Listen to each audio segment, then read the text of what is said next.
Victor দাসক গ্ৰেপ্তাৰ কৰাৰ ঘটনাৰ ওপৰত দলৰ প্ৰতিক্ৰিয়া প্ৰকাশ কৰিবৰ কাৰণে আনুষ্ঠানিক প্ৰতিক্ৰিয়া প্ৰকাশ কৰিবৰ কাৰণে আমি এই সংবাদমেল আয়োজন কৰিছোঁ। আমাৰ খুব স্পষ্ট কথা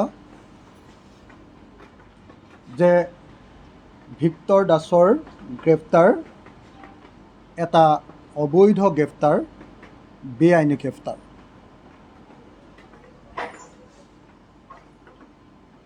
এয়া হ'ল ক্ষমতাৰ অপব্যৱহাৰ, মিছইউজ এণ্ড এবিউজ অফ পাৱাৰ, ক্ষমতাৰ অপব্যৱহাৰ। আৰু ভিক্টৰ দাস এজন অভিযোগকাৰী এজনক এনেকৈ গ্ৰেপ্তাৰ কৰি চৰকাৰে প্ৰমাণ কৰি দিছে যে অসমত বৰ্তমান গণতান্ত্ৰিক ব্যৱস্থা নাই, অসমত আৰু ভাৰতবৰ্ষত বৰ্তমান জৰুৰীকালীন অৱস্থাৰ নিচিনাকৈ স্বৈৰতন্ত্ৰ চলি আছে, ফেচিবাদী ব্যৱস্থা চলি আছে।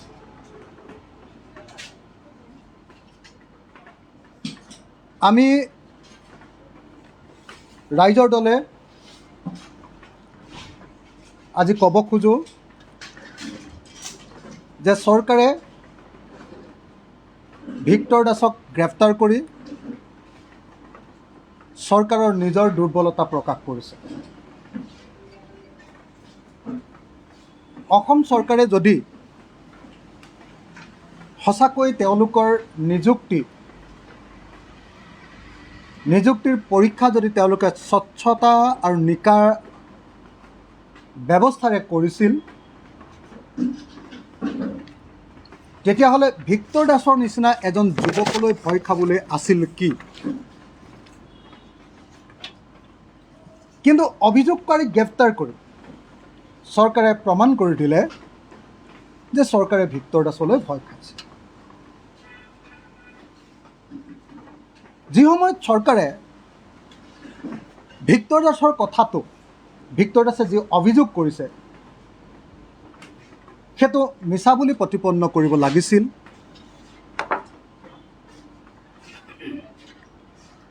ভিক্টৰ দাসে যদি তথ্য প্ৰমাণ দাখিল কৰিব পৰা নাই সেইটো ৰাজহুৱা কৰিব লাগিছিল,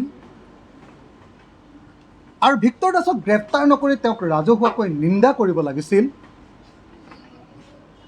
আৰু তেওঁক কামে নিবনুৱাসকল যিসকলে চাকৰি বিচাৰিছে তেওঁলোকৰ মাজত কনফিউজন সৃষ্টি কৰিব পাৰে বুলি ঘোষণা কৰিব লাগিছিল। সেই সময়ত চৰকাৰে অভিযোগকাৰী এজনৰ ওপৰত অযথা হাৰাশাস্তি কৰি বা অভিযোগকাৰী এজনৰ ওপৰত সাংঘাতিক ধৰণৰ কিছুমান গোচৰ জাপি দি চৰকাৰখনে প্ৰমাণ কৰিছে যে there is something rotten in the state of Denmark. শ্বেক্সপিয়াৰে কোৱাৰ নিচিনাকৈ যেন ক'ৰবাত কিবা এটা গণ্ডগোল আছে, নহ'লেনো চৰকাৰে ইমান ভয় খাবলগীয়া কি কথা আছে? মই আপোনালোকক ভিক্টৰ দাসৰ ওপৰত যিটো গোচৰ দিছে 233/22 পাণবজাৰ PS কেছ নহয় জানো, তাত যিকেইটা ছেকশ্যন লগাইছে এইকেইটা ফাইনেল ছেকশ্যন নহয় জানো, ফাইনেল ছেকশ্যন লগাইছে 120B, 505B, 153, 153A আৰু 384, 511 IPC, 505B। এই যিকেইটা ছেকশ্যন লগাইছে এই ছেকশ্যনকেইটাৰ অৰ্থটো বুজাই দিলে, কিয়নো এইকেইটা ছেকশ্যন এইকেইটা ধাৰা লগাই এই কথাটো এবাৰ এক্সপ্লেইন কৰি দিলে আপোনালোকে কথাটো সঁচা নে মিছা চব ধৰিব পাৰিব। 120B ক্ৰিমিনেল কনস্পিৰেচি, মানে সাংঘাতিক ধৰণৰ এটা অপৰাধ কৰাৰ ষড়যন্ত্ৰ। এইটো ধাৰা 120Bৰ জৰিয়তে কোৱা হৈছে। 153 ইণ্টেনশ্যন টু ৰায়ট, তাৰমানে সংঘৰ্ষ, সাম্প্ৰদায়িক সংঘৰ্ষ। ৰায়ট মানে সাম্প্ৰদায়িক সংঘৰ্ষ নহয় জানো, বা গোষ্ঠীগত সংঘৰ্ষ। গোষ্ঠীগত বা সাম্প্ৰদায়িক সংঘৰ্ষ লগাবলৈ চেষ্টা কৰিছিল। 153 ইণ্টেনশ্যন টু ৰায়ট। আপোনালোকে কওকচোন, এজন মানুহে যদি কিবা এটা দুৰ্নীতিৰ খবৰ পায় আৰু সেই খবৰটো যদি তেওঁ ছ'চিয়েল মিডিয়াৰ জৰিয়তে এজন উচ্চ পৰ্যায়ৰ পুলিচ বিষয়াক সোধে, প্ৰশ্ন কৰে বা আপত্তি দিয়ে, সেইটো ইণ্টেনশ্যন টু ৰায়ট, অৰ্থাৎ সাম্প্ৰদায়িক বা গোষ্ঠীগত সংঘাত লগাবলৈ চেষ্টা কৰা বুজাব নেকি? 3 নম্বৰ তেওঁৰ ওপৰত লগাইছে 153A, promoting enmity between different groups, বিভিন্ন গোটৰ মাজত সংঘাত, সংঘৰ্ষ, শত্ৰুতা সৃষ্টি কৰিবৰ কাৰণে চেষ্টা কৰা। মানে যদি হিন্দু মুছলমানৰ মাজত কাজিয়া লগাবলৈ চেষ্টা কৰে, যদি দুটা জনগোষ্ঠীৰ মাজত কাজিয়া লগাবলৈ চেষ্টা কৰে, দুটা জাতিৰ লগত কাজিয়া লগাবলৈ চেষ্টা কৰে, তেতিয়াহ'লে 153A, promoting enmity between different group.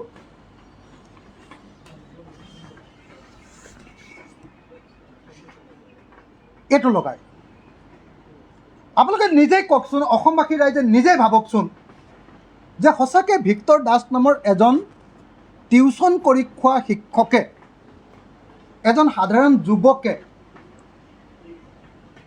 সঁচাকৈ তেওঁ এই যিটো পৰীক্ষা হৈছিলে, চাকৰিৰ কাৰণে যিটো পৰীক্ষা হৈছিলে, সেই পৰীক্ষাত দুৰ্নীতি হৈছে নেকি বুলি অভিযোগ তোলাটোৱে সাম্প্ৰদায়িক সংঘৰ্ষ সৃষ্টি কৰিবলৈ চেষ্টা কৰা বা দুটা গোটৰ লগত সংঘাত, দুটা গোষ্ঠীৰ লগত, দুটা ধৰ্মৰ মাজত যুদ্ধ লগাবলৈ চেষ্টা কৰাটো সঁচাকৈ বুজায় নেকি? চৰকাৰৰ ইণ্টেনশ্যনটো ইয়াতে ওলাই পৰা নাইনে? 384 এক্সটৰ্চন, অৰ্থাৎ আনৰ পৰা ধন কাঢ়ি অনা।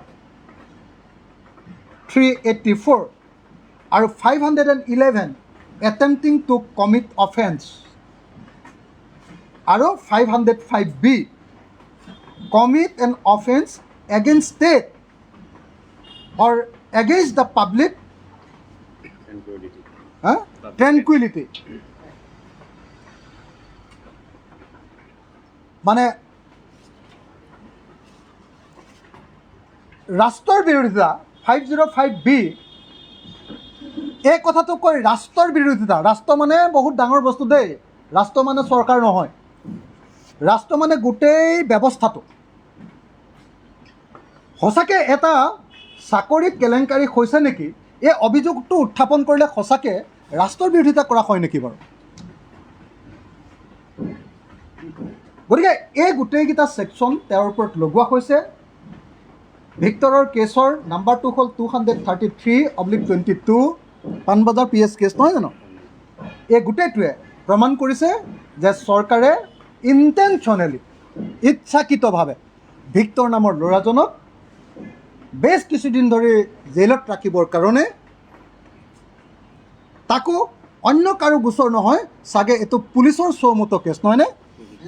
চৌমতো কেছ, পুলিচৰ চৌমতো কেছৰ জৰিয়তে আন কোনেও, অৰ্থাৎ ক'ৰবাত কোনোবাই সংঘৰ্ষ লাগিবলৈ গৈছিলে, সেই সংঘৰ্ষৰ জড়িত বা সংঘৰ্ষত ভীতিগ্ৰস্ত বা সংঘৰ্ষত ভুক্তভোগী বা প্ৰভাৱিত মানুহৰ কেছ নহয়, এইটো চৌমতো কেছ। এইটো সঁচাকৈ হয়নে? মই ভাবোঁ যে বেলেগ একো কথা ভাবিব নালাগে। এই মুহূৰ্তত ভিক্টৰ দাসৰ ওপৰত যিকেইটা ছেকশ্যন লগাইছে, মই আকৌ কৈছোঁ, IPC 120B, IPC 505B, IPC 153, IPC 153A, IPC 384 আৰু IPC 511। এই ভয়ানক ভয়ানক গোচৰবিলাক লগাই, ধাৰাবিলাক লগাই চৰকাৰে প্ৰমাণ কৰি দিছে যে চৰকাৰে সাংঘাতিক ধৰণৰ এটা প্ৰতিশোধপৰায়ণ মনোভাৱেৰে ভিক্টৰ দাস নামৰ এজন সাধাৰণ প্ৰাইভেট শিক্ষকক, সাধাৰণ টিউশ্যন মাষ্টৰক এনেকৈ বলিৰ পথা সজাব খুজিছে। চৰকাৰে যদি সঁচাকৈ স্বচ্ছতাৰে যদি তেওঁলোকে নিয়োগ কৰিলেহেঁতেন, যদি সঁচাকৈ চৰকাৰে ইমান পৰীক্ষাটো সঁচাকৈ চাফ চিকুণকৈ পাতিছে, তাত সঁচাকৈ কোনো কেলেংকাৰী নাই, তেতিয়া চৰকাৰে ভয় খাবলগীয়া কি কথা আছে? এজন কোনোবা ল'ৰাই ছ'চিয়েল মিডিয়াত কিবা এটা কথা লিখি দিলে বুলিয়েই ব্যৱস্থাটোৰ কি পৰিৱৰ্তন হ'ব? বৰং কি কৰিব লাগিছিলে? আমিতো ভাবোঁ যে চৰকাৰে সেই কথাটো কোৱাৰ কাৰণে এনকুৱাৰী কৰিছে, বঢ়িয়া কথা। এনকুৱাৰী কৰি যদি সঁচাকৈ প্ৰমাণিত হয়, এদিনতেতো এনকুৱাৰী কৰি, কালিয়ে এনকুৱাৰী কৰিবলৈ মাতি আনিলে, লগে লগে কেইঘণ্টামানৰ ভিতৰতে গোটেই এনকুৱাৰী শেষেই নেকি? লগে লগে যে তেওঁক গ্ৰেপ্তাৰ কৰি দিলে, ঠিক আছে বাৰু, তেওঁ ফল্ছ এলিগেশ্যন আনিলে, ভুল, তেওঁৰ অভিযোগটো ভুল বুলি মানি ল'ল। কিন্তু ভুল অভিযোগটো মানি অনাৰ কথাটো পুলিচে এতিয়ালৈকে কিমান এনকুৱাৰী কৰিলে? Proper enquiry. আৰু এটা কথা, কেতিয়াবা ভুল অভিযোগ যদি আনে বা অন্য কিবা যদি গোচৰ হয়, মুখ্যমন্ত্ৰীয়েতো নিজেই কৈছিলে। মুখ্যমন্ত্ৰীয়ে কি বুলি কৈছিলে বাৰু? আপোনালোকৰ মনত আছেনে? আপোনালোকে মনত ৰাখিব দেই, অসমত এটা সাংঘাতিক ধৰণৰ ঘটনা ঘটিছে। মুখ্যমন্ত্ৰীয়ে যেতিয়াই দুলীয়াজান নে ক'ত SP বিলাকৰ মিটিং পাতিলে, তাৰ পাছৰ পৰা অসমত কেছৰ সংখ্যাটো কমি গৈছে। এডভোকেটবিলাকে জানিব, সাংবাদিকসকলে জানিব, অসমত কেছৰ সংখ্যাটো কমি গৈছে। কেলে? মুখ্যমন্ত্ৰীয়ে নিৰ্দেশ দিছে কি বুলি? যে এটা গোচৰ আহিলেই সেইটো লগে লগে ৰেজিষ্টাৰ কৰিব নালাগে, গোচৰটো প্ৰথমতে পৰীক্ষা কৰিব লাগে, ইনভেষ্টিগেশ্যন।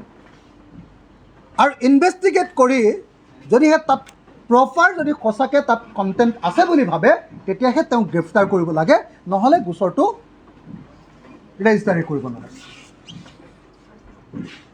এতিয়া আমি সকলোৱে জানো, অসমৰ সকলো মানুহে জানো যে ভিক্টৰ দাসে 153A অৰ্থাৎ promoting enmity between different group, দুটা গ্ৰুপৰ মাজত সংঘৰ্ষ লগাবলৈ কাম কৰা নাই, আমি দেখা নাই। অন্তত আমি জানো যে 153 অৰ্থাৎ ইণ্টেনশ্যন টু ৰায়ট, গোষ্ঠীগত সংঘাত বা সাম্প্ৰদায়িক সংঘাত লগাবলৈ তেওঁ যত্ন কৰা আমি ক'তো দেখা নাই। এটাতো দেখ নহয় জানো? তাৰ পাছত চৰকাৰে 153 আৰু 153A কিয় লগালে? এইটোৱে চৰকাৰৰ প্ৰকৃত ইণ্টেনশ্যনটোক আজি প্ৰমাণিত কৰি দিলে। সেইকাৰণে আমি ভাবোঁ যে এইটো হ'ল এজন নাগৰিকৰ ওপৰত, নাগৰিকৰ বাক স্বাধীনতাৰ ওপৰত আক্ৰমণ, অৰ্থাৎ ভাৰতৰ সংবিধানৰ আৰ্টিকল 19 নহয়নে? আৰু জীয়াই থকাৰ অধিকাৰ, ৰাইট টু লাইফ, আৰ্টিকল 21, ভাৰতৰ সংবিধানৰ 21 নম্বৰ অনুচ্ছেদৰ ই বিৰোধী। এনেকুৱা ভয়ানক গোচৰ লগাই, ভয়ানক ধাৰা লগাই চৰকাৰে প্ৰমাণ কৰি দিলে যে ইন্দিৰা গান্ধীৰ দিনত যেনেকৈ, জৰুৰীকালীন অৱস্থাত যেনেকৈ, ইমাৰ্জেঞ্চিৰ পিৰিয়ডত যেনেকৈ ৰাজনৈতিক শত্ৰুবিলাকক যধে মধে গ্ৰেপ্তাৰ কৰিবৰ কাৰণে ভুৱা গোচৰ জাপি দিয়া হৈছিল, আজি ভিক্টৰ দাসৰ ওপৰতো চৰকাৰে ভুৱা গোচৰ জাপি দিছে বুলি এতিয়া মানুহে ভাবিবলৈ বাধ্য হ'ব। গতিকে এজন নাগৰিকৰ মৌলিক অধিকাৰ খৰ্ব কৰা কাণ্ড বুলি আমি ক'ব খোজোঁ। এই কামৰ জৰিয়তে আচলতে ৰাজহুৱা মত প্ৰকাশৰ অধিকাৰটোক চৰকাৰে কাঢ়ি লৈ যাব খুজিছে। চৰকাৰ মানে ধোৱা তুলসীৰ পাত। হিমন্ত বিশ্ব শৰ্মা চৰকাৰে বেয়া কাম কৰিবই নোৱাৰে, আৰু হিমন্ত বিশ্ব শৰ্মা চৰকাৰক বেয়া কাম কৰিছে বুলি কোনোবাই প্ৰশ্ন উঠালেহে সেইটোহে বেয়া কাম, সেইটোহে ক্ৰিমিনেল অফেন্স। সেইটো কৰি অসমৰ নাগৰিকসকলৰ, অসমৰ গণতান্ত্ৰিক নাগৰিকসকলৰ বাক স্বাধীনতা আৰু সকলো সাংবিধানিক মৌলিক অধিকাৰ খৰ্ব কৰিবৰ কাৰণে চৰকাৰে ব্যৱস্থা গ্ৰহণ কৰিছে। গতিকে চৰকাৰৰ এই যি প্ৰৱণতা, এই প্ৰৱণতা সম্পূৰ্ণৰূপে জনগণ বিৰোধী। আৰু গণতন্ত্ৰ বিৰোধী। গতিকে আমি ডেফিনেটলি এটা বিৰোধী দল হিচাপে চৰকাৰৰ এই কাণ্ডক নিন্দা কৰিছোঁ। চৰকাৰক এনেকুৱা ধৰণৰ এট্ৰচিটি বা দমনমূলক কামৰ কাৰণে আমি গৰিহণা দিছোঁ আৰু কোনো পলম নকৰাকৈ আমি ভিক্টৰ দাস নামৰ সেই সাধাৰণ যুৱকজনক বিনা চৰ্তে মুকলি কৰি দিবৰ কাৰণে আমি দাবী জনাইছোঁ। এইটো হ'ল ৰাইজৰ দলৰ দাবী। এই ধাৰাবিলাক অব্যাহত থাকিলে এতিয়া যেনেকৈ মানে সাধাৰণ নাগৰিকৰ ওপৰত এনেকুৱা ধৰণৰ আক্ৰমণ নমাই আনিছে অগণতান্ত্ৰিক, এই আক্ৰমণবিলাক নমাই আনিছে, এই ধাৰা অব্যাহত থকাটোৱে প্ৰত্যেকজন মানুহৰ ওপৰত আপোনালোকে জানে, যাৰ কাৰণে অসমৰ মুখ্যমন্ত্ৰীয়ে 15 আগষ্ট তাৰিখৰ দিনা 1 লাখ গোচৰ উঠাই ল'বলৈ বাধ্য হৈছিলে। 1 লাখ গোচৰ উঠাই ল'ম বুলি ঘোষণা কৰিছে। কেলৈ? কোনোবাই ফেচবুকত কিবা এটা লিখিছে, সেইটোৱে ৰাষ্ট্ৰবিৰোধিতা বুলি কৈ দিয়ে। এতিয়া এই ল'ৰাটোৱে যিকেইটা কথা ক'লে এইটোনো ক'ত মানে 505B commit an offence against ষ্টেটনো ক'ত হ'ল? এগেইনষ্ট দ্য পাব্লিক ট্ৰেংকুইলিটি, মানে শান্তি ভংগ কৰা কামনো ক'ত হ'ল বাৰু ইমান ডাঙৰ? বা ষ্টেটৰ বিৰোধিতানো ক'ত হ'ল বাৰু? ৰাষ্ট্ৰৰ বিৰোধিতা ক'তনো হ'ল বাৰু? গতিকে এই কথাটোৱে প্ৰমাণ কৰিছে যে চৰকাৰ, বৰ্তমান যি চৰকাৰ, এই চৰকাৰ গণতান্ত্ৰিক নহয়। অসমত যি চৰকাৰ চলি আছে, এই চৰকাৰ ফেচিবাদী চৰকাৰ। আৰু অসমত বৰ্তমানৰ যি পৰিৱেশ আছে, এই পৰিৱেশ মুঠেও গণতন্ত্ৰৰ পক্ষত নহয়।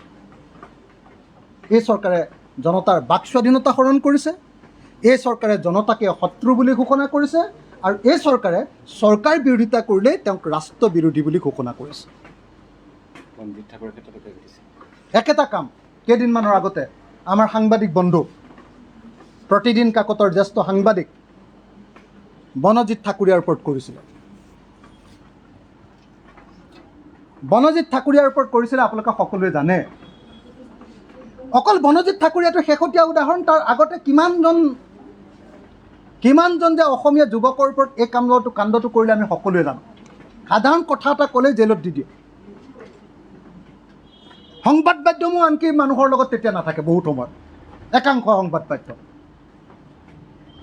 আজি বনজিৎ ঠাকুৰীয়াৰ কাৰণে বাৰু বহুতে মাতিছে, কিন্তু আজিতো মই এখন বাতৰি কাকতত দেখিলোঁ যে ভিক্টৰ দাসকহে গালি পাৰিছে এগেইনষ্টত, মানে চৰকাৰৰ পক্ষতে নিউজটো হৈছে।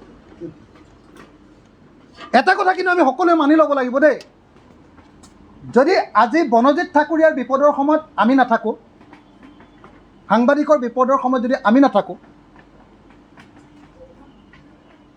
হয়নে? আমাৰ বিপদৰ সময়তো কিন্তু সাংবাদিক নাথাকিব।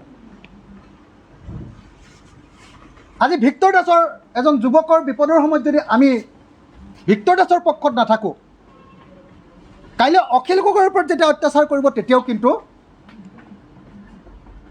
মানুহ মোৰ লগত নাথাকিব। গতিকে এনেকৈ চৰকাৰে ভাগ ভাগ কৰি শাসন কৰাৰ যিটো নিয়ম কৰিছে, তাৰ বিৰুদ্ধে আমি প্ৰত্যেকজন নাগৰিকে আৰু বিশেষভাৱে সংবাদ মাধ্যমে ইয়াৰ বিৰুদ্ধে সোচ্চাৰ ভূমিকা পালন কৰাটো আমি বিনম্ৰতাৰে কামনা কৰোঁ। এতিয়া এই গোটেইবিলাক কথাৰ মাজত এটা বস্তু হেৰাই গ'ল। ভিক্টৰ দাসক গ্ৰেপ্তাৰ কৰাৰ পাছত কি হেৰাই গ'ল? সেই হেৰাই যোৱা কথাটো হ'ল যে 31 মাৰ্চ 2022 ভিতৰত বিজেপি চৰকাৰে 1 লাখ নিবনুৱাক নিযুক্তি দিম বুলি কৈছিলে। কিমান দিলে? 19,000 নিবনুৱাক নিযুক্তি দিলে। আকৌ কৈছোঁ, ৰিপিট কৰিছোঁ, আৰু আশা কৰিম এইটো সংবাদ মাধ্যমত প্ৰকাশ পাব যে ভিক্টৰ দাসক গ্ৰেপ্তাৰ কৰি এটা মূল কথাৰ পৰা আমাৰ দৃষ্টি আঁতৰাই নিব খোজা হৈছে। বিজেপি চৰকাৰে ঘোষণা কৰিছিলে, হিমন্ত বিশ্ব শৰ্মাৰ মুখেৰে ঘোষণা কৰিছিলে, কি ঘোষণা কৰিছিলে? যে 31 মাৰ্চ 2022 চনৰ ভিতৰত 1 লাখ নিবনুৱাক নিযুক্তি দিব। 5 বছৰৰ ভিতৰত 2 লাখ নিবনুৱাক নিযুক্তি দিব। চাকৰি নিযুক্তি মানে ডাইৰেক্ট চাকৰি, চৰকাৰী চাকৰি। আৰু কৈছিলে যে 26 লাখ নিবনুৱাক বিজেপিৰ আগৰ চৰকাৰখনে কৈছিলে যে 26 লাখ নিবনুৱাক সকলোকে সংস্থাপন দিব। এতিয়া এটা নিযুক্তি পৰীক্ষা পাতি 19,000 চাকৰি দিলে। তাকো আপোনালোকে খবৰ ল'লে গম পাব যে সেই 19,000জন কেণ্ডিডেট ফ্ৰেছ কেণ্ডিডেট নহয়। আগতে কণ্টেক্সুৱেলত কাম কৰি থকা বহুত ল'ৰা কণ্টেক্সুৱেল কামটো এৰি এই ৰেগুলাৰ চাকৰিটোত সোমাইছে। বহুত ল'ৰা পৰীক্ষা কৰিলে গম পাব যে কেইবা হাজাৰো ল'ৰা তেনেকুৱাও আছে। LP স্কুলৰ ল'ৰা ছোৱালী এমিত আহিছে, হায়াৰ কোনোবা LP স্কুলত টিচাৰ কৰি আছিলে, তেওঁক হায়াৰ ছেকশ্যনত আহিছে। গতিকে 19,000 বুলি কৈ আছে যে 19,000ৰো আচলতে চাকৰি নহয়, ফ্ৰেছ কেণ্ডিডেট নহয়। কিন্তু কি বুলি কৈছিলে আমাৰ আগত? আৰু সকলোৱে কয় যে হিমন্ত বিশ্ব শৰ্মাই কথা দিলে কথা ৰাখে। সকলোৱে কয় বোলে হিমন্ত বিশ্ব শৰ্মা একদম দমদাৰ মুখ্যমন্ত্ৰী, তেওঁতো একদম কামৰ মানুহ বোলে, দক্ষ মন্ত্ৰী।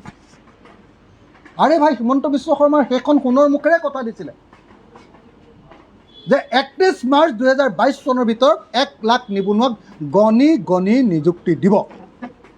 এতিয়া 31 মাৰ্চ পাৰ হৈ গ'ল। এপ্ৰিল, মে', জুন, জুলাই, আগষ্ট, ছেপ্টেম্বৰ, 6 মাহ পাৰ হৈ গ'ল। 6 মাহ পাৰ হৈ গ'ল, কিন্তু এতিয়ালৈকে 6 মাহত সোমালে, এতিয়ালৈকে কিন্তু 19,000 চাকৰিহে নিযুক্তিকে দিছে। এই কথাটো আমাক অসমৰ মানুহৰ পৰা পাহৰাই ৰাখিব। কেতিয়াকৈ 1 লাখ নিযুক্তিটো সম্পূৰ্ণ হ'ব? এই প্ৰশ্নটোৰ জবাব, উত্তৰ আমাক মুখ্যমন্ত্ৰীৰ পৰা লাগে। আমাক মুখ্যমন্ত্ৰীৰ পৰা এইটো জবাব লাগে যে 5 বছৰৰ ভিতৰত সঁচাকৈ 2 লাখ নিবনুৱাক নিযুক্তি দিয়া হ'বগৈনে?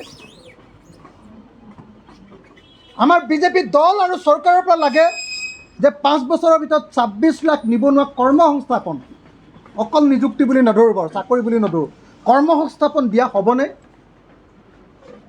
এই যে হিমন্ত বিশ্ব শৰ্মাই ইলেকশ্যনৰ সময়ত চিঞৰি কৈছিলে গলা ফুলাই যে যিমানবিলাক কেৰেলাত ল'ৰা আছে, যিমানবিলাক বেংগলোৰত ল'ৰা আছে, সকলোকে আমি অসমলৈ ঘূৰাই আনিম। কিমান ল'ৰা ঘূৰাই আনিলে? নে অসমৰ পৰা বেছিকৈ মানুহ যেতিয়া যাবলগীয়া হৈছে? এই মূল প্ৰশ্নবিলাক কিন্তু এতিয়া পাহৰি গ'ল মানুহে। গতিকে এই মুহূৰ্তত অসমৰ ৰাইজৰ প্ৰতি আমাৰ বিনম্ৰ আহ্বান, ৰাইজৰ দলৰ বিনম্ৰ আহ্বান অসমবাসী ৰাইজৰ প্ৰতি, অসমৰ ৰাইজে মূক হৈ নাথাকিব, অসমৰ ৰাইজে মৌন হৈ নাথাকিব, অসমৰ ৰাইজে মনে মনে বহি নাথাকিব। ভিক্টৰ দাসক গ্ৰেপ্তাৰ কৰা ঘটনাটোৱে অসমৰ সকলো মাত পাতিব খোজা মানুহক ডমিনেট কৰিবৰ কাৰণে, দমন কৰিবৰ কাৰণে কৰা চৰকাৰী অৱদমন, এই অৱদমনৰ বিৰুদ্ধে আমি সকলোৱে মাত পাতিব লাগিব। ভিক্টৰ দাসৰ হৈ এবাৰ মাত পাতক, ষ্টেণ্ড উইথ ভিক্টৰ দাস। চিনি নাপাওঁ, মইতো ভিক্টৰ দাসক কেতিয়াও লগ পোৱা নাই। ভিক্টৰ দাস কোন মই নাজানো, কিন্তু জানো যে ভিক্টৰ দাসে কৰাপশ্যন হৈছিলে নেকি বুলি এটা প্ৰশ্ন উত্থাপন কৰিছে। দুৰ্নীতি হৈছিলে নেকি বুলি প্ৰশ্ন উত্থাপন কৰা মানুহজনক যদি গ্ৰেপ্তাৰ কৰে, তেতিয়াহ'লে গণতন্ত্ৰ ইয়াত ক'ত? গতিকে ভিক্টৰ দাসক আমি মুকলি কৰি দিবলৈ আৰু ভিক্টৰ দাসৰ হৈ অসমৰ সকলো মানুহক এষাৰি মাত পাতিবলৈ আমি বিনম্ৰভাৱে প্ৰাৰ্থনা জনাইছোঁ। ধন্যবাদ। জয় অসম। ধন্যবাদ।